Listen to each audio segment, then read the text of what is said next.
If you walk through a cemetery, you'll see some common phrases on the gravestones. Many of them are used so often, we tend to take these very public remembrances for granted. Rest in peace. Here lies so-and-so, beloved father, mother, daughter, son. But for nearly 50 years, the gravestone of a preacher's son in a tiny western North Carolina town had a very unusual inscription. The minister had put on the gravestone that who'd killed his son. But what happens when such a bold accusation, literally written in stone, turns out to be a lie? I'm Anissa Khalifa. This is The Broadside, where we tell stories from our home at the crossroads of the South. This week, my colleague Charlie Shelton Orman visits the foothills of the Blue Ridge Mountains and finds out how a grudge and a gravestone changed criminal justice in North Carolina forever.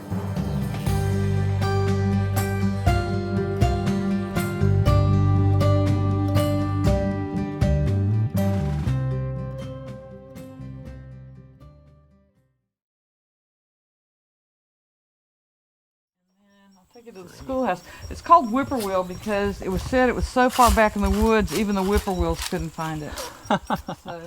Margaret Martini's roots in Ferguson, North Carolina, run deep. My family has been on this land since the 1700s, and I don't feel like I'm the owner. I feel like I'm a steward, taking care of it. Her family's been a part of the small Appalachian town from its start. In fact, Margaret's full name is Margaret Ferguson Carter Martini. And I grew up in Ferguson and thought that I was named after the post office, which I should have been in therapy for a long time over that one. But it's named after my great-grandfather. Today, Margaret's the director and co-owner of Whippoorwill Academy and Village. It's a family farm, open to the public, with about a dozen old wooden buildings. Each building has been restored and is full of local historical artifacts. Margaret often hosts events on the farm for anybody interested in Ferguson's history. She says ever since she was a kid, she's loved stories about her hometown. I grew up around both sets of grandparents, and my grandmother Carter was a great storyteller, told us family history all the time. Including one particularly morbid story that always piqued Margaret's interest. And so grandmother is the one who told me the story about Hemp Kendall. And I didn't hesitate to ask him to tell me a story again. Repeat that story. Tell me again. The story starts in 1906 with a murder. There was a young man who was a son of a minister who was found shot to death. The dead man was named Lawrence Nelson. He'd been missing for a few months when his body was discovered with a gunshot wound in the back of his neck. So who killed him? There were two immediate suspects. Hemp Kendall and Vickers were roommates in Caldwell County, and they were held responsible for the death, and Nelson had been robbed of some silver coins that he had. Hemp Kendall and John Vickers were roommates of the victim. The two men said they were innocent, but were put on trial for the murder anyway. In the courtroom, a key witness was a 14-year-old girl named Oma Greer. That's right. Oma Greer and her friend said that they were paid to lure Nelson, the guy that was the victim, into the woods for them to kill. So that was not a good thing for the guys that were accused. Oma Greer's account sealed their fate. The men were convicted of second-degree murder. Hemp Kendall received a 30-year prison sentence. Vickers got a similar sentence. But incarceration wasn't their only punishment. The victim, Lawrence Nelson, was the son of a prominent reverend in the area. And Reverend Nelson, who owned the cemetery where his son was buried, wasn't the forgiving type.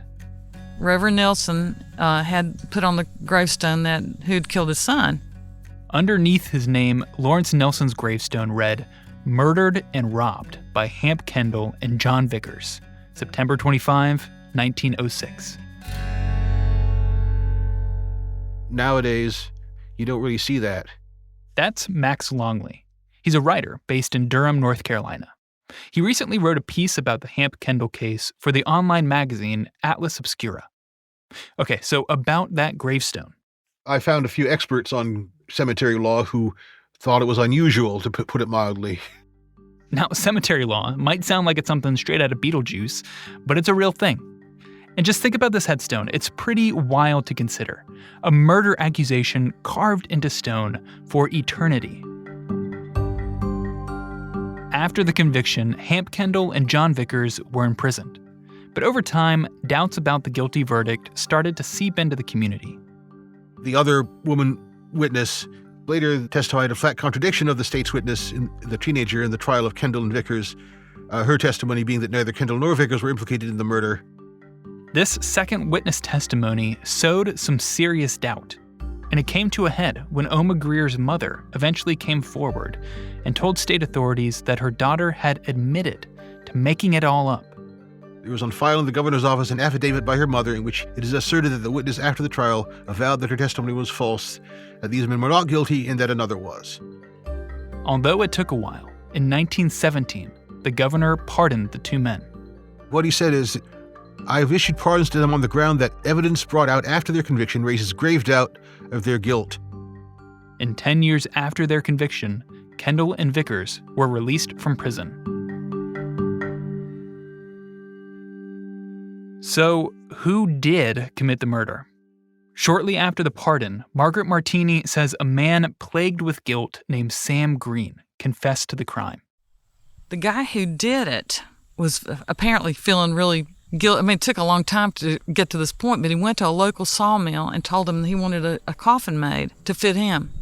And he went home and shot himself. As for the two men wrongfully convicted, John Vickers died shortly after he was released from prison. Hamp Kendall, on the other hand, went back home to Ferguson, North Carolina. But there was a problem. For several decades later, the gravestone was up there.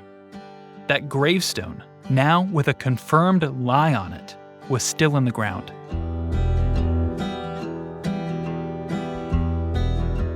Coming up, why it wasn't so easy to change that headstone, and how Hamp Kendall became a catalyst for criminal justice reform, not once, but twice, in his home state.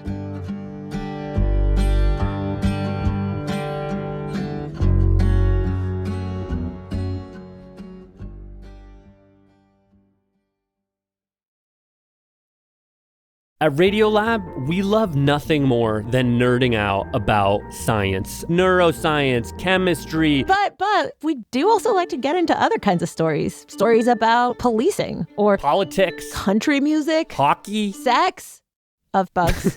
Regardless of whether we're looking at science or not science, we bring a rigorous curiosity to get you the answers. And hopefully make you see the world anew. Radiolab, adventures on the edge of what we think we know. Wherever you get your podcasts.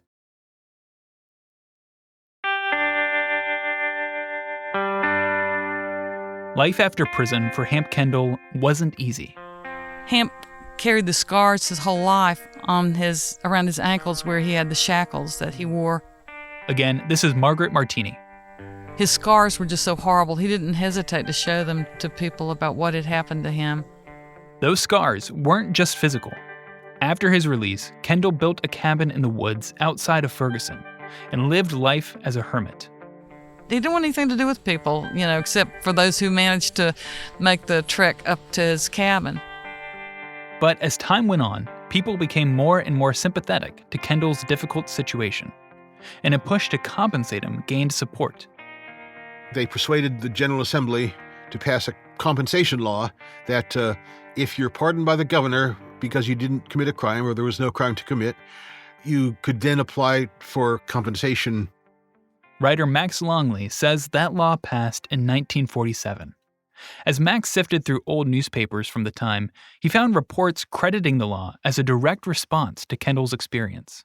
It took 3 decades. It was, I think, 1917 when he was pardoned. 1947, the compensation law was passed, so that took a bit of time. He had to live with that throughout that time. Yes. And it's still on the books. It's a law that's paved the way for dozens of people in North Carolina to receive compensation for wrongful convictions. Today, people can receive $50,000 per year of incarceration. The maximum someone can get is $750,000. But in the 1940s, Kendall received just under $5,000 for his compensation. He didn't receive enough money, is what I say. And unfortunately, Margaret says that money didn't last long.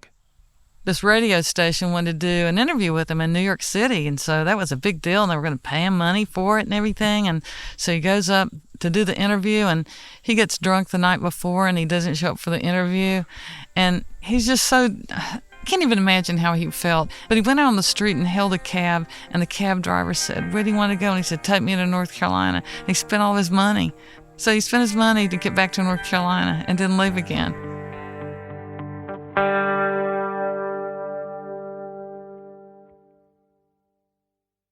When Kendall returned home, broke after New York, a bitter reminder of his incarceration was still planted in the ground. That gravestone accusing him of murder hadn't been changed after his pardon. People would ask after Hemp Kendall was released from prison, "Why don't you just knock that stone down and drag it off somewhere?" And he said, "I ain't never committed a crime and I ain't about to now." The person who originally put the gravestone in the ground, Reverend Nelson, died just before Kendall was pardoned. But after that, whoever was running the cemetery didn't want to deface a gravestone because that's a crime. Max says the new owner of the cemetery said their hands were tied. Because of existing grave desecration laws, he couldn't legally correct Nelson's false accusation. So once again, Hamp Kendall became a rallying cry for reform in North Carolina. And another campaign started up to change the state's cemetery laws. Finally, the legislature in 1949 said, you can't accuse somebody of a crime on a gravestone. And with the new law, if a gravestone has an accusation already on it, then it's got to go. And a few years later, that gravestone disappeared. My sister and I went to a funeral at that church a few years ago and found the tombstone of Nelson, but it has been changed.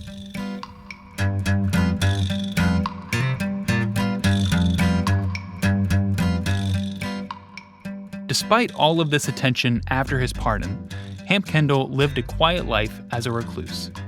Growing up, Margaret Martini heard stories about the old man living alone up on the mountain, occasionally coming into town to get supplies. She says people in Ferguson would hike to Kendall's cabin every now and then to make sure he was all right. That included her father. One time, Margaret even tagged along. And when we got up there, he was so happy to see my dad. And the dogs were howling, and he had his liquor still over on the side yard. And so he goes in his cabin, he comes out, and he has 2 pieces of chocolate candy that were completely green with mold. And he gave us the candy as a gift. And we looked at Dad, and he shot us the, "You better thank him" look, which we did. But we held the candy until we got away from the cabin, which we could throw it away. But that was his gift to us, was to give us each a piece of chocolate.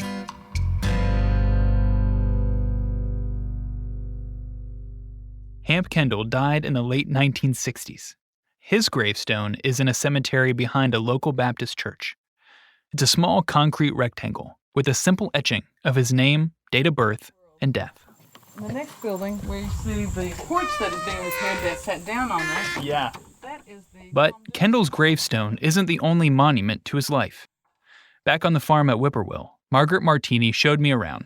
Anyway, Judge Hamp Kendall, law south of the Edgen. That's great. So let me close this so you can see.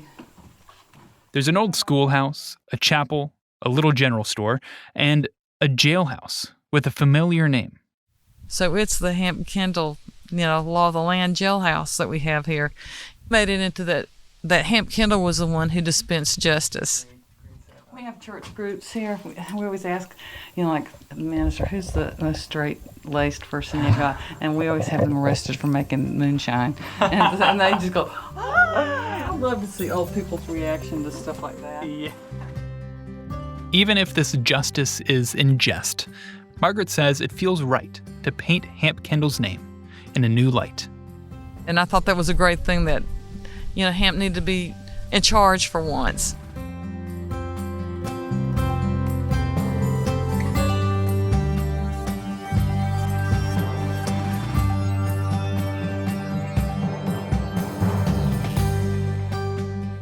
If you'd like to know more about the unusual story of Hamp Kendall, we've linked to articles written by Margaret and Max in the show notes.